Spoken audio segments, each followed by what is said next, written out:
Hello po mga kababayan. Ang inyong lingkod po, si Kamanong po, dito po sa Tambayan mga kabayan ay nagbabalik po muli at tayo po yung magkomentuhan. At sana po nasa maayos po kayong kalagayan. Magumpisa na po tayo. Ito po, unbelievable mga kababayan. Pagkatapos po nilang gawin kay Jason sa ang arestuhin po ng hating gabi at hindi po bigyan ng piyansa, ay bigla pong Humingi po ng sorry o tawad ang korte. Unbelievable, mga kababayan. Humingi po ng tawad ang Pasay City Regional Trial Court, Branch 118 sa mamamahayag na si Jason Sa. Kung bakit, alamin po natin dito sa balita at komentuhan po natin, mga kababayan. Talagang pambihira, no? Korte na, nagkakamali pa. Ibang klase. Unbelievable. Painggan po natin at panoorin. Hearing, in fairness ng RTC Just na Umpisahan po natin. Para mas maganda. bago nag-start ang hearing, in fairness ng RTC Just natin, humingi siya ng paumanhin. So, this, in my long time of practice, ngayon ako narinig na isang judge tumayo, very humble enough, humingi ng paumanhin na sa pagkakamali nila. Nagsorry umano ang presiding judge ng Pasay City Regional Trial Court Branch 118 sa broadcaster na si Jose Jason Sa. Kaugnay ito sa naging pagkakamali ng korte sa mga nakasaad sa arrest warrant laban sa mamamahayag. Sa unang warrant of arrest ng korte, nakasaad na not bailable ang mga kasong unlawful use of means sa publication at unlawful utterances na isinampa laban sa kanya. Mayroon ding pagkakamali sa kaso dahil sa halip na Republic Act 10951 ay naging Republic Act 10591 o paglabag sa Comprehensive Firearms and Ammunition Regulations Act na isulat ng korte rito. Isa pa sa iginigiit ng kampo ni Sonsa, walang jurisdiksyon ng Pasay RTC sa naturang kaso. Dahil sa naturang pagkakamali, sinabi ng legal counsel ni Jay Sonsa na hindi natuloy ang dapat sanay arraignment sa kaso kaninang umaga. Sabi ko kanina, hindi talaga matuloy ang arraignment kasi we question the jurisdiction of this court. So, ang ginawa naman ng RTC, ni-require nila ang DOJ mag-comment within 10 days. Walang comment yun, submitted for resolution na yan. Samantala, ayon naman sa National Bureau of Investigation o NBI, dahil sa argumento ng kampo ni Sonsa ay minadali nilang ibalik sa korte ang warrant of arrest upang maitama ang mga naging pagkakamali rito. Para yung court can clarify kung ano talaga yung nature nung warrant of arrest. And ang court naman, in fairness to the court, on May 2, that was a Saturday, issued an order saying that they rectified that there should be a bail recommended, which is 10,000 pesos, and scheduled already the arraignment for today. Isa pa sa pinabulaanan ng NBI ay ang sinasabi ni Atty. Tolentino na nakasaad sa batas na bawal hulihin ang isang bailable na kaso kung matatapat ang petsa na holiday kinabukasan dahil mawawalan ng panahon ng isang hinuli para makapagpiyansa. May order ang DOJ na bawal manghuli sa mga bailable offense pag weekend or eve ng weekend o holiday. But naghuli pa rin ng NBI kasi nakalagay doon sa warrant of arrest na non-bailable. Ang mandato po, pag inilabas ang mandato de aresto, ang warrant of arrest, it is the obligation of every law enforcement officer or agency to do it. Nagkataon po, ang NBI ang nag-case build up, ang NBI ang nag-file sa DOJ, pinay na DOJ. Nung lumabas yung warrant, nakatanggap ang NBI, we have to enforce it immediately. Bago magtanghali kanina ay naglabas na ng release order ang korte para kay Sonsa matapos itong makapagpiyansa ng halagang 10,000 piso. Benedict Samson, UNT. Nakita niyo po, anong klaseng NBI director ito, mga kababayan? Mismong galing na nga sa polisiya ng DOJ. Kung ito ay bailable, ay hindi dapat itapat ang paghuli pagka ito po ay walang korte. Sarado ang korte. Holiday, weekends, di po ba? Hindi pwedeng mag-aresto dahil bailable naman. Pwedeng magpiyansa. Pero ang pinangatwiran pa rin po ng NBI director ay pag daw po na-release na ang proseso ng warrant of arrest, ay ginagawa lang nila ang proseso, ang trabaho nila. Pero hindi nila sinusunod ang rules, ang batas. may batas na nga, may rules na nga. Mismo galing sa DOJ. Pagka ang kaso ay bailable, hindi naman crime. Hindi po ba? Nakita niyo po yung mga paglabag. Sanay na sanay po yata talaga sila di umano sa break the law at bend the law. Ibang klase. Tapos ngayon, ang nilagay nilang kaso rito sa tao, mga kababayan, kaya siguro inaresto nila dahil ang nilagay ay non-bailable. Walang bail. Yung kaso kasi saan po nila dinala? Sa armas. Sa illegal na armas. Ang bihirang buhay yan. No? Hindi po ba nagkaroon ng hocus-pocus dito? Kaya nga po yung sinasabi nga po natin, nakita nyo po, ngayon sila humihingi na sorry, pati po yung mismo na korte, yung RTC, diyan po, mga kababayan, nang hingi ng sorry, ibang klase kayo. Ibang klase kayo magpatakbo ng batas. Nakakahiya. Nakakahiya. Tumanda na kayo. Tumanda na kayo, mga abogado kayo. Tapos ito, isang huwes. Isang huwes. Yung sinampang kaso, libel. Pero walang piyansa. Tumanda ka na bilang judge, bilang huwes. Tumanda ka na riyan. Tapos nagkakamali kayo sa simpleng kaso, libelous. Tapos walang bail. Hindi mo man lang dinouble check. Pipirmahan mo na lang, magre-release ka ng warrant of arrest. Pipirmahan mo, judge. Pipirmahan mo. Hindi po ba kahit nakapikit ka? Alam mo na yan. Dahil yan tumanda ka na. Diyan sa trabaho na yan. Expert nga kayo dyan sa batas. Di ba expert kayo sa batas? Kaya nga po, mga kababayan, masyado po yatang napolitika si Jay Sonsa.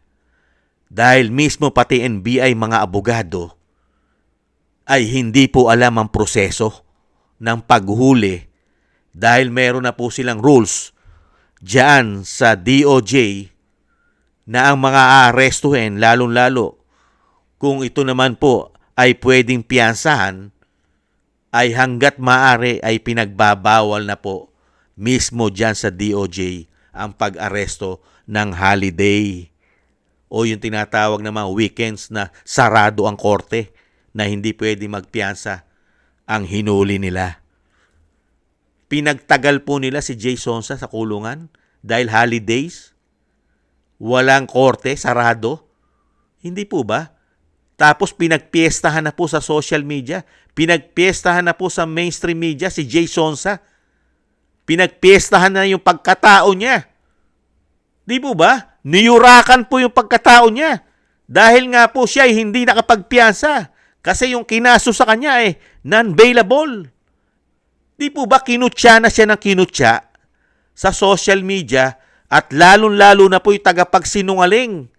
Yung tinatawag ni Atty. Harry Roque na nag-iisang reyna ng fake news. Grabe po yun. Pati sa social media na. Social media niya, binabanatan niya po si Jay Sonsa. Unbelievable. Kaya nga po yung tinatawag na basura, garbage in, garbage out ng Vice President. Pinagpiestahan po nila. Talagang grabe po ang ginawa nila kay Jay Sonsa. Akala mo si Jay Sonsa ay napakasamang tao at parang kriminal. Dahil sinampahan nila ng kaso na walang bail, walang piyansa. Ngayon, hihingi lang po ng pasensya, sorry. Hindi ba dapat iparanas din natin diyan sa mga tao na yan na sila'y makulong din? Ikulong din sila ng ilang araw. Walang piyansa. Hindi po ba? Hindi katanggap-tanggap. Isa kang expert sa batas, isa kang huwes, isa kang judge. Simpleng kaso, libel, tapos magre-release ka ng warrant of arrest, walang bail. Pagkakamali ba yan o sinadya? Nagtatanong lang si Kamanong, sinadya po ba talaga o nagkamali? Mukha yata di umanong may sabwatan dahil kailangang gipitin di umano si Jay Sonsa. Kaya nga mismo sabi ng mga abogado niya wala pang jurisdiction doon sa Pasay, dyan sa korte, hindi nasasakop. Bakit dyan dinala? Bakit dyan kinulong? Bakit dyan nag-release ng warrant of arrest? Maraming question. Kaya nga po itong sinampang kaso kay Jay Sonsa, basura po ito. Basura. Dahil unang-una, paano mo sasabihin fake news si Jay Sonsa na nagpapakalat ng may sakit ang Pangulo, kung wala naman po silang nilalabas na findings ng report ng Pangulo. Wala po silang nilalabas na ang Pangulo ay walang sakit ayon mismo sa kanyang mga doktor na tumingin sa kanya sa St. Luke's. Ayon mismo sa ospital. Ito ang statement ng ospital na si Pangulong Marcos Jr. ay walang sakit, walang karamdaman. Kaya ang nagpapakalat ng fake news ay talagang fake news ang kanilang pinapakalat na walang sakit o may sakit. Dahil nagpapakalat talaga na may sakit siya. Hindi po ba? Paano mo mapapatunayan na fake news si Jay Sonsa? Kung wala ka naman nilalabas na katotohanan o patotoo na galing sa ospital, galing sa yung doktor, na permado ng doktor, permado na ospital, na ikaw ay walang sakit, wala kang karamdaman. Nagpakalat lang sila ng fake news dahil sinasabing may sakit ka. Hindi po ba? Dahil unang magkakaproblema dyan, sa totoo lang, si Senadora Amy Marcos. Dahil si Senadora Amy Marcos ang nagpaputok niyan nung nagkaroon po ng prayer rally ang Iglesia ni Cristo. Natatandaan niyo po yun? November po yata yun. Nung November po, tumayo si Senadora Amy Marcos at sinabi niya ang isang damukal na sakit, karamdaman ni Bongit na tinatawag niyang bangag. Hindi lang po ang karamdaman sa katawan, pati ang bisyo. Hindi po ba pati ang bisyo siniwalat? Sinabi na gumagamit ng pulburon matagal na, kabataan pa lang. At napakarami na rin sakit. Kaya nga sinasabi ni Amy Marcos, magpagamot ka na. Magpagamot ka na. Dahil malala na sakit mo, di umano. Kaya nga unang magkakaproblema dyan si Senadora Amy Marcos, hindi si Jay Sonsa. Hindi po ba? Kaya mga kababayan, sana po dito po sa mga abogado ni Jay Sonsa ay magreklamo naman kayo. Mag-file naman kayo ng kaso dito sa sinasabi. Hindi pwedeng sorry lang. Hindi pwedeng sorry lang. Itong ginawa ng NBI na mismo sila, ayon sa abogado ni Jay Sonsa, hindi sumusunod sa rules. Sa rules at batas ng DOJ sa pag-aresto ng mga tao na may pwede naman magpiyansa. At dito naman po, sa hindi po pinangalanan ng media kung sino po itong abogado, o ito pong judge, o itong piskal ng RTC, dyan po sa Maynila, ay sana po, sampahan din po ng reklamo yan. Dahil, mahirap na po. Kung lagi po silang magkakamali, yung mismong tao na may karapatan naman po magpiyansa ay kinikitil po nila ang kalayaan ng mga tao na ito dahil sa kanilang pagkakamali. Dapat po ay masampulan po ang mga tao na yan. Hindi po porkit kayo hukom ay sorry lang. Ang pwede nyo sabihin sa amin, sorry lang. Kahit nagagamit yata kayo sa politika, sorry lang. Di umano? Ganun ba? Unbelievable. Kaya alam mo na, mga kababayan, dito sa nangyari kay Jay Sonsa, mga kababayan, mukha po yata talaga di umano nagkaroon na sabwatan sa panggigipit di umano kay Jay Sonsa. Nangangatwiran pa si Matibag. Unbelievable. Pagbutihan mo, Matibag. Pagbutihan mo. Napakahusay mo sa batas. Hindi ka talaga gumagamit ng break the law at bend the law. Napakahusay mo. Isa ka pa ng mga abogado. Mabuhay ka. Magparami ka pa ng lahi mo. Kailangan kanila Napaka-importante ka sa binagoong Pilipinas. Napakahusay mong abogado.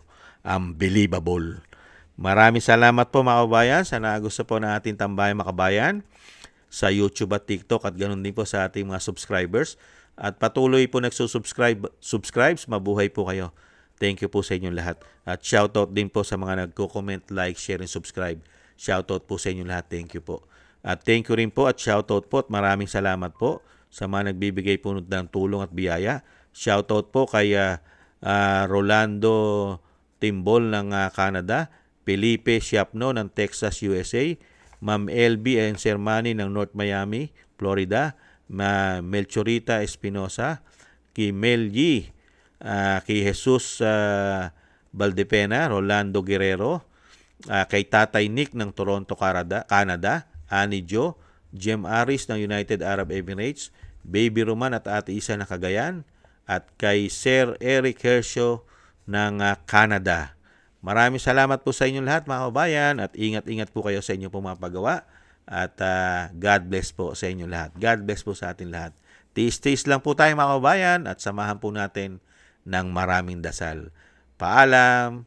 Bye-bye.